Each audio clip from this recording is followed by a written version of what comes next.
Hola, muy buenas tardes. Hoy les vengo a hablar sobre la distribución F, pero para hablar de la distribución F primero toca tener claro algunos conceptos.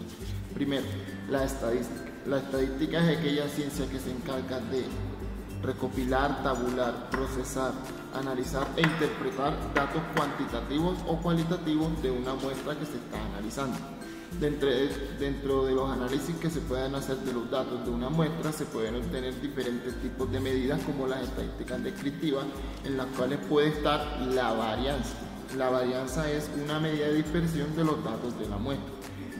Pero ¿por qué hacemos esta introducción con respecto a la distribución F? Porque básicamente la distribución F lo que se encarga es de, o en los casos en donde más se aplica, es de mirar si la varianza de dos muestras independientes son iguales o diferentes, pues para efectos prácticos de análisis posteriores que se le pueden hacer a esta muestra. Una vez definido eso, les voy a ilustrar un ejemplo en donde se usa la distribución F. Como vemos aquí en este enunciado, se pretende analizar el tiempo de ensamble de unos autos variando el tipo de distribución de la planta, ya sea en línea o por proceso. En línea quiere decir que todas las operaciones se realizan de manera secuencial, o por procesos es que, como bien lo dice, en la línea hay diferentes segmentos donde están máquinas que realizan un proceso en particular. Entonces se obtienen estos tiempos que se ven aquí, y con esos tiempos se calculan pues las medidas de estadística descriptiva como la media, la varianza, la desviación, rango intercuartílico, el mínimo, el máximo, etc. Pero en este caso nos vamos a interesar en primera instancia en la varianza. Entonces aquí se calcula un valor F observado, que es el cociente entre la varianza de la muestra 1 y la varianza de la muestra 2. Obtenemos como resultado un valor F observado, el cual es el que vemos aquí. Posteriormente, como se tiene un número de datos por muestra, se le resta 1 y esos serían los grados de libertad de cada una de las muestras, obteniendo los siguientes grados de libertad.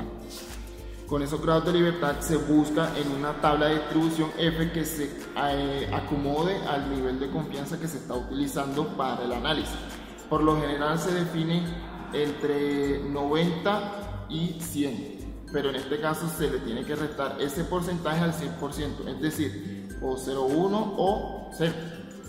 Para este caso lo definimos en 0,05, que sería el nivel de confianza, pero como la distribución F para este caso es de 2 colas, ese valor se divide a la mitad quedando en 0,025. Entonces la distribución F tiene unos valores predefinidos de acuerdo al nivel de confianza. Para este caso utilizamos esta tabla que vemos aquí, que es la tabla de los valores de la distribución F con un nivel de confianza de 0,025. Como lo puedes notar, en la parte superior están los grados de libertad 1 y en la parte lateral están los grados de libertad 2. ¿Qué debemos hacer? Debemos buscar la intersección de los grados de libertad de ambas muestras. En el de arriba se buscan los grados de libertad de la muestra 1 y en el del lado se buscan los grados de libertad de la muestra 2. Donde se intersecten esos dos, ese valor es el F crítico que vamos a usar, que para este caso es el valor que vemos aquí. Como es una distribución asimétrica, debemos encontrar el otro valor de la distribución F. Como la tabla no lo da, entonces en este caso toca hallar la inversa del valor que encontramos previamente y obtendríamos el valor de la cola izquierda de la distribución F, dándonos este valor. Bueno, ya una vez con esos dos valores definidos, se crea una zona de aceptación donde se aceptan o no las hipótesis que se están evidenciando aquí. Bueno, entonces armamos una gráfica de zona de aceptación con los valores que se obtuvieron de la tabla de distribución F y con el valor F observado. Obtenemos esta gráfica. De acuerdo a esa gráfica se puede inferir que la varianza de las dos muestras es igual, ya que el valor F observado cae dentro de la zona de aceptación.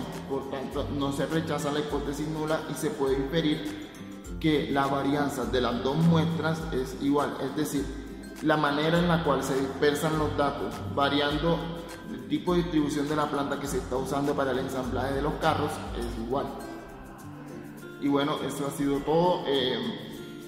Es como una de las maneras en la cual se puede usar la distribución F. También se puede usar para el análisis de varianza múltiples factores, principalmente para el diseño de experimentos. Entonces eso ha sido todo por hoy, espero les haya quedado muy claro y nos vemos en otra ocasión. Gracias.